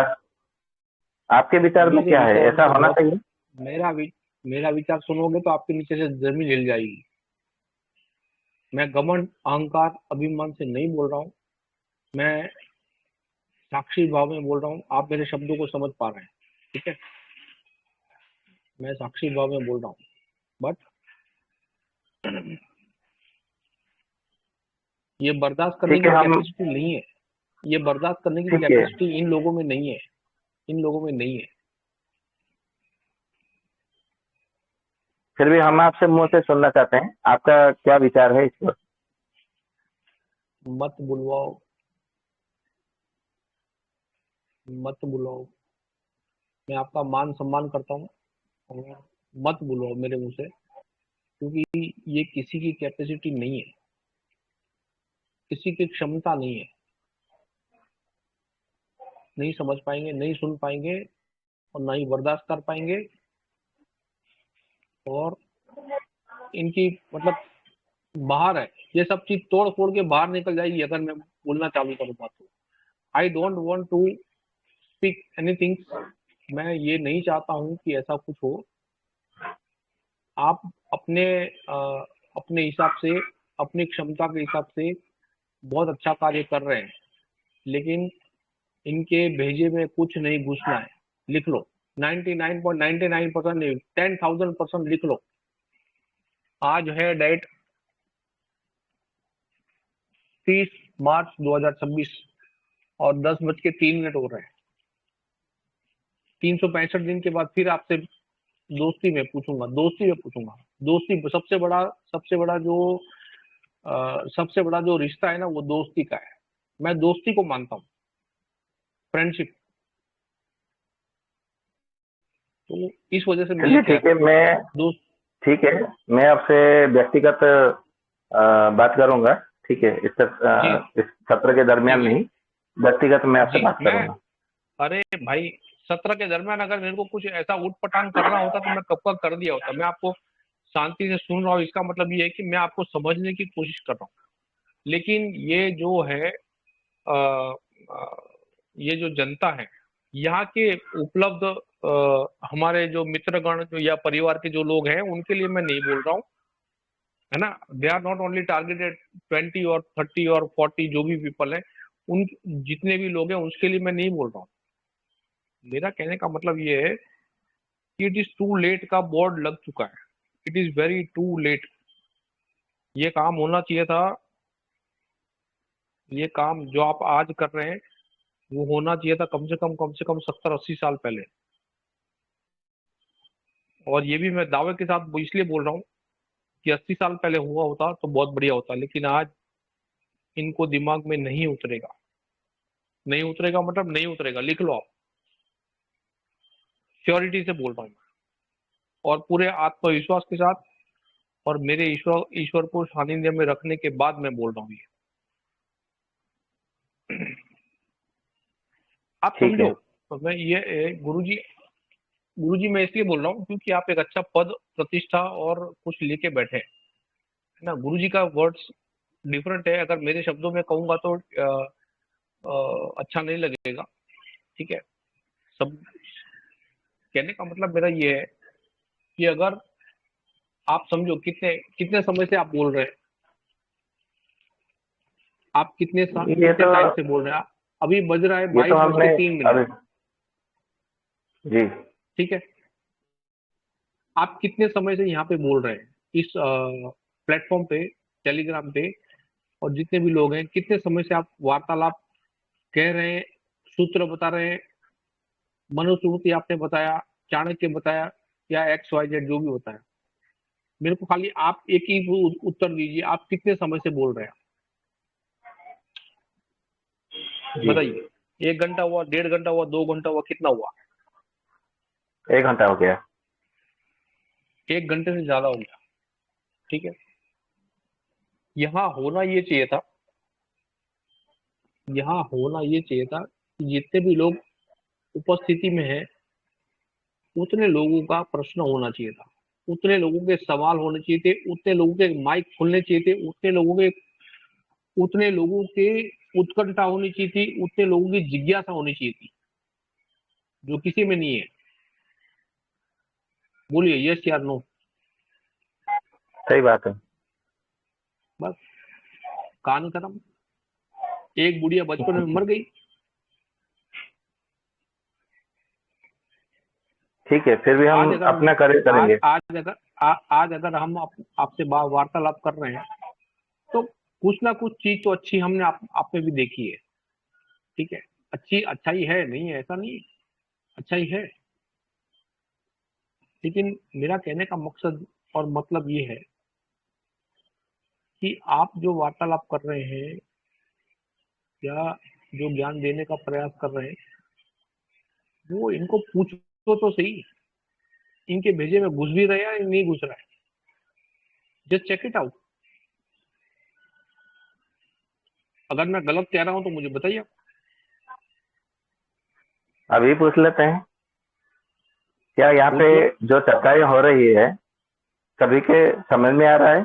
क्या ऐसा ही है, मतलब किसी को समझ में नहीं आ रहा हो? कृपया सभी अपना मत दीजिएगा। जी गुरुदेव, राम राम। जी जी, राम राम। हाँ, राम राम गुरुदेव। बिल्कुल समझ रहे हैं। और मित्र जी, नितिन जी जो कह रहे हैं उनकी बात भी सामान्य है, क्योंकि विद्यार्थी गण ऐसा ही हो कि अपने गुरुजन से बीच बीच में सवाल करे, प्रश्न करे और अपने शंकाओं का समाधान करे। तो नितिन जी से मैं यही कहना चाहूंगा कि हम सब गुरुदेव को सुन रहे हैं नियमित और समझ भी रहे हैं। और जब कक्षाएं चलती तो हम लोग मौन ही रहते हैं, और जब समापन हो जाती है तो हम लोग शंका भी करते हैं और बाद में भी समझने का प्रयास करते हैं। तो हम सब नियमित वर्षों से पाठ कर रहे हैं, गुरुदेव के साथ सीख रहे हैं। और नितिन जी का भी बहुत बहुत स्वागत है। और मैं चाहूंगा कि परिचय भी दो अपना, कि क्या करते हैं आप और आपका कार्य क्षेत्र क्या है, तो सबको लाभ भी होगा। तो गुरुदेव समझ रहे हैं सब कुछ, ऐसा मेरा विचार है। ये तो दीपक जी आपने बोला, जनता ने कहा बोला। मैं तो जनता की आवाज सुनना चाहता हूँ। आपने बोला जनता ने कहा बोला। जनता के आप एडमिन के 3 आदमी छोड़ के जनता की आवाज सुनाओ मेरे को। I want to I want to hear और लिसन दोनों समझो आप। मैं जनता की आवाज सुनना चाहता हूँ। बताइए, प्रूव करिए इसको आप।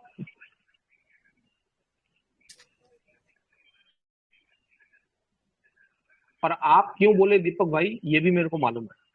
ठीक है, मैं कोई चैलेंजिंग मोड पे या प्रतिशोध या ऐसी कुछ बात पे नहीं जा रहा। मैं उस बात पे मनोमंथन करता हूँ या मैं कर चुका हूँ। इस वजह से मैं ये बोल रहा हूँ कि why we are wasting our energy. हम अपनी ऊर्जा यहाँ पे क्यों खर्च कर रहे हैं? अगर मैं अपने गुरुजी साहब, ओरिजिनल अगर मैं अपने ओरिजिनल मोड पे अगर पूछूंगा या अपने स्वर से या अपने शब्दों में पूछूंगा तो दिक्कत है। ठीक है ना, दिक्कत है मतलब है 99.99 100% दिक्कत है। मैं प्रूव कर दूंगा इस बात को। मैं बहुत गंदा हूं, मैं इस मामले में प्रूव करने के मामले में बहुत ही गंदा हूं। गंदा इसलिए बोल रहा हूं क्योंकि वो गले से नीचे उतर ही नहीं सत्य की बात। ना घमंड से बोल रहा हूँ, ना अहंकार से बोल रहा हूँ, ना अपना कुछ मादा दिखाने के अवसर से बोल रहा हूँ। मैं साक्षी भाव में ईश्वर को श्री हरि विष्णु के चरण में अपने आप को रख के ही मैं बोल रहा हूँ। अच्छा नितिन जी, हम जी, आपका परिचय जानना चाहते हैं। मैं आप ईश्वर कहाँ का से भेजा हैं? हुआ मैं ईश्वर का भेजा हुआ एक छोटा सा कण हूँ। उस कण का 10वां हिस्सा हूँ मैं। उससे ज्यादा मैं कुछ नहीं हूँ, कुछ भी नहीं हूँ, कुछ नहीं है मेरे पास, कुछ भी नहीं है। दौलत, शौहरत, नाम, फेम, नेम, कुछ भी नहीं है, कुछ नहीं है। आई एम जीरो, मैं जीरो हूँ। चलिए ठीक है, आप ईश्वर के प्रति समर्पित भावना रखते हैं और सकारात्मक भावना से आप जुड़े रहते हैं ईश्वर के साथ में। ठीक है, ईश्वर की सत्ता को आप मानते हैं आस्तिक भाव से। अभी हम सत्ता को आगे बढ़ाते हैं और बड़ा ही समय रह गया है, सत्ता को समाप्त करेंगे। देखिए, 10-5 मिनट रह गया है, फिर उसके बाद में हम मैं आपसे व्यक्तिगत चर्चा करेंगे। ठीक है जी जी। अगले सत्र में अभी नहीं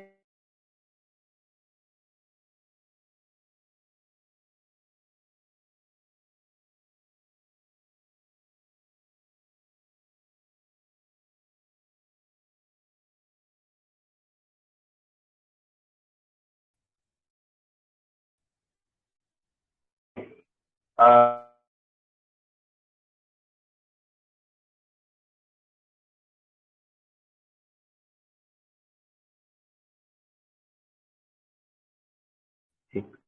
स्नेहमात्रेण न मंत्रकृता, ये अगला सूत्र है। इसका अर्थ यह है, यदि शासक यानी कि शासन में रहने वाला व्यक्ति किसी व्यक्ति के साथ में वो स्नेह बंधन से जुड़ता है, तथापि कोई कार्य हो, कोई अकार्य हो, यानी कि क्या करना चाहिए या क्या कर रहे हैं, नहीं करना चाहिए या नहीं करने वाले हैं।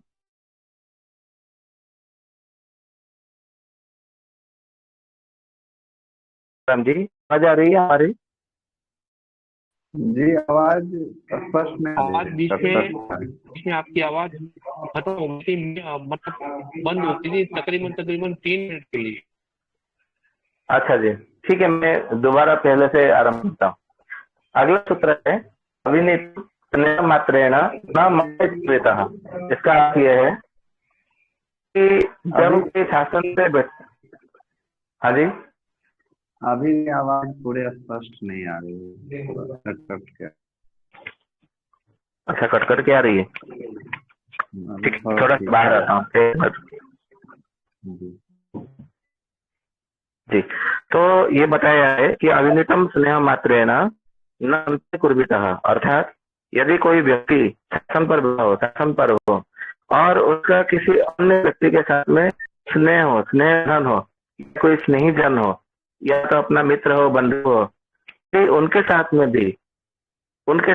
किसी भी प्रकार का मंत्रणा के विषय पर या राज्य के विषय पर या शासन के विषय पर कभी भी कोई चर्चा नहीं करनी चाहिए। क्या कार्य है, क्या अकार्य है, क्या सत्य है, और जो भी नित्य नहीं है, अर्थात जो अनुशासन का पालन नहीं करता है, ऐसे व्यक्ति के साथ में भी राज्य के किसी भी मंत्रणा को लेकर के या किसी भी निर्णय को लेकर के, नीति को लेकर के उसके साथ में कभी भी चर्चा नहीं करनी चाहिए। ना उसको कभी भी दरबार में सम्मिलित होने के लिए उसको आज्ञा देना चाहिए, ना उसे दरबार में सभा में सम्मिलित करना चाहिए। क्योंकि जो अविनित है यानी कि जो अनुशासन को नहीं मानता, अनुशासन विहीन है, वो सत्य बोलेगा नहीं, सत्य के मार्ग पर चलेगा नहीं, और क्या करना चाहिए क्या नहीं करना चाहिए उसको समझ में आएगा नहीं, तो वो कभी भी मनमानी करेगा। वो कभी भी किसी को कुछ बोल देगा, कभी भी हाथ लगा देगा, किसी को मार डालेगा, मतलब मार देगा, किसी को थप्पड़ देगा, किसी के साथ में गलत तर्क करने लगेगा, कहीं पर धृष्टता दिखाएगा। तो इस प्रकार से या तो कहीं पर कुपरामर्श देने लगेगा, या तो किसी का जो है राज जानने का प्रयास करेगा और जाकर के बाहर बताने का ये मतलब वो दुस्साहस करेगा। इसीलिए कभी भी जो अनुशासन विहीन है ऐसे व्यक्ति को, विनयहीन को, अविनीत को, सत्यहीन को, विवेक विहीन व्यक्ति को कभी भी राज्य की किसी भी शासन व्यवस्था के साथ न जोड़ना चाहिए, न उनसे किसी भी उसके संयुक्त विभागों में उसको बिठाना चाहिए, न किसी भी सभा में उसको सम्मिलित करना चाहिए। इस प्रकार से उनको बताया गया है। अभी और कौन कौन किन किन व्यक्तियों को क्या क्या करना चाहिए, कैसे करना चाहिए, इसका आज तो समय हो गया है, 10:15 बज चुका है, तो इसीलिए हम यहाँ पे सत्र को विराम देते हैं और इसका अगले कड़ी में हम इस विषय पर चर्चा करेंगे इस लास्ट भाग में। तो मैं दीपक जी से अनुरोध करता हूँ कि शांति पाठ का पाठ करके फिर जो है चर्चा को सभा को समापन किया जाए। जी दीपक जी।